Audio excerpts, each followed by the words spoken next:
Hey Terra Nova, I hope you're enjoying this series, Songs of the Summer, the stories and songs of the Psalms, as much as am just reading through them on your own. If you haven't begun to do so, man, I'd really encourage that.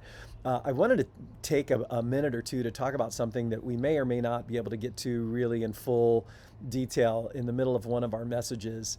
And that is this idea of how to use the Psalms as a prayer book. And who knows, I might do a couple more of these over the course of the next few weeks. But there's a growing emphasis in scholarship on the Psalms that the book of Psalms actually played much more of the function of a prayer book than even a song book, and that in some ways the Psalms are teaching us how to pray. And if that's true, then one of the things we need to take away from the Psalms in terms of learning how to pray is just how raw and honest they really are. How often the psalmist, the person who's writing the psalm, is just giving full vent to all of this emotion, their frustration, their doubts, their questions, their pain, their sense of God's distance or absence. And there are so many of these what are called Psalms of Lament, these just kind of expressing all of this to God and in super graphic and poetic ways, but very, very honest ways. And if the Psalms are teaching us how to pray, then maybe one of the things we need to take away from the Psalms is an encouragement to get a lot more honest in the way we pray and pour out ourselves to God in the middle of our concerns and frustrations and disappointments and heartache.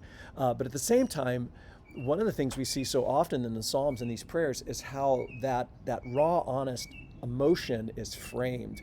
And this is where this series lends so well as a follow-up to our last series, Winning the War in Our Minds, because the psalmist will take all of the facts, and we said when it comes to reframing, the facts don't change.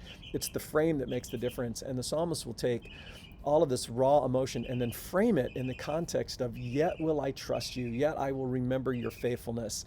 And a great example of that is Psalm 40. I was reading that Psalm 40 yesterday.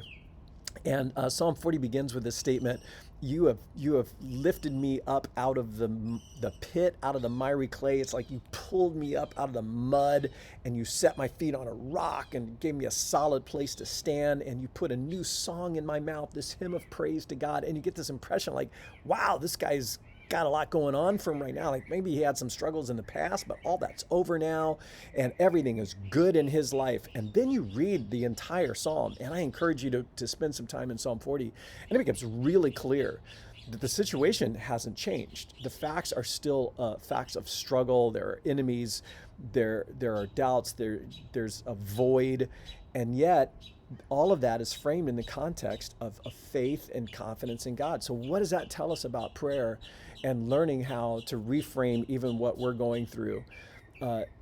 Being raw and honest, and yet speaking, and I think so often the Psalms are speaking to themselves.